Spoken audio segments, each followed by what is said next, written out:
Kaesang Pangarep, Jadong dan Pengkhianatan, oleh Christovita Wiloto. Chairman Strategik Indonesia, ketika kebebalan dipertontonkan secara terang-terangan. Istilah, jadong, jahat, bodoh, sombong, dikemukakan lagi dengan jelas dan tegas oleh Oki Madasari, PhD Dr. Dia adalah seorang sastrawan dan sosiolog Indonesia yang dikenal karena penggambarannya tentang kondisi sosial dan politik di Indonesia. Ia memfokuskan pada perlawanan terhadap ketidakadilan dan perjuangan untuk kebebasan dan kemanusiaan. Istilah, jadong, jahat, bodoh, sombong, bukanlah sekadar label, tapi cermin kebobrokan moral yang sudah membusuk dari pusat kekuasaan hingga ke akar keluarga yang lahir dari hasrat tak terbendung untuk mempertahankan privilege dan kekuasaan. Publik kembali dipaksa menyaksikan betapa Kaesang Pangarep, anak bungsu Presiden Jokowi, bukan hanya menampilkan sikap bodoh dan sombong, tetapi juga mendemonstrasikan kebebalan total terhadap amarah rakyat.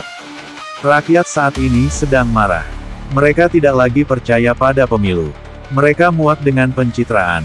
Mereka melihat Kaesang bukan sebagai individu, tetapi sebagai simbol dari kekuasaan yang telah meludahi demokrasi, mempermainkan hukum, dan menginjak-injak etika.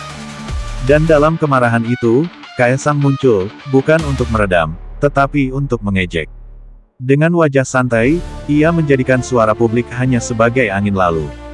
Warisan jadong dan ketelanjangan etika dalam politik dinasti.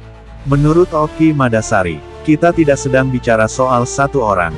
Kita sedang berbicara tentang sebuah sistem nilai yang dibangun dan dipertontonkan secara vulgar selama 10 tahun terakhir. Istilah, jadong, yang diperkenalkan oleh Syed Hussein Alatas, seorang pemikir besar dari Asia Tenggara, bukan hanya menggambarkan personalitas bobrok, tetapi mencerminkan struktur kekuasaan yang tidak menghormati akal sehat dan moralitas publik. Dan saat ini, Kaesang dan keluarganya berdiri di barisan terdepan sebagai contoh hidup dari warisan jadong.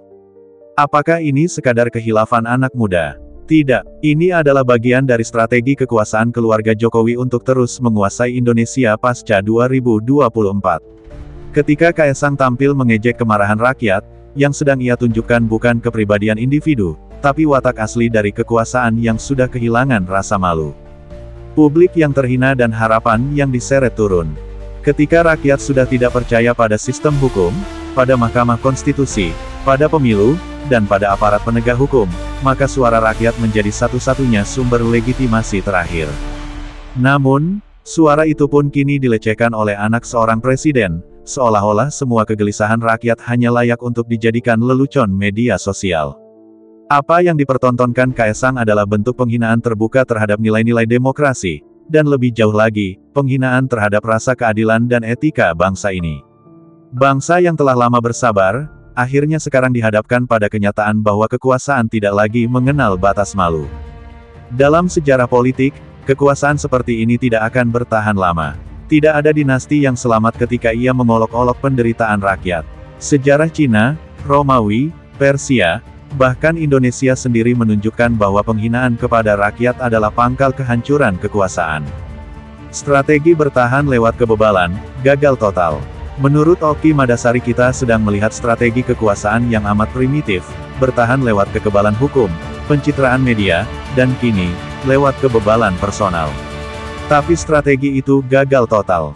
Kaesang tidak memperkuat dinasti Jokowi. Ia menelanjangi kebobrokan keluarganya sendiri. Kaesang bisa saja tampil lucu di mata pendukung buta, tapi bagi mayoritas rakyat yang waras, dia adalah paku terakhir yang menutup peti mati politik dinasti Jokowi. Dan dalam konteks strategis, peristiwa ini memberi peluang bagi generasi baru, pemimpin baru, kekuatan politik baru, untuk merebut kembali ruang publik yang telah dipenuhi oleh kesombongan kekuasaan. Inilah saatnya rakyat berbicara. Inilah saatnya kita sebagai bangsa berhenti ditipu pencitraan dan mulai menuntut pemimpin yang takut akan Tuhan, beretika, dan mencintai rakyat lebih dari ambisi pribadi. Membangun Indonesia pasca jadong. Kaesang telah menunjukkan bahwa keluarga Jokowi sudah tidak lagi peduli pada kesantunan politik.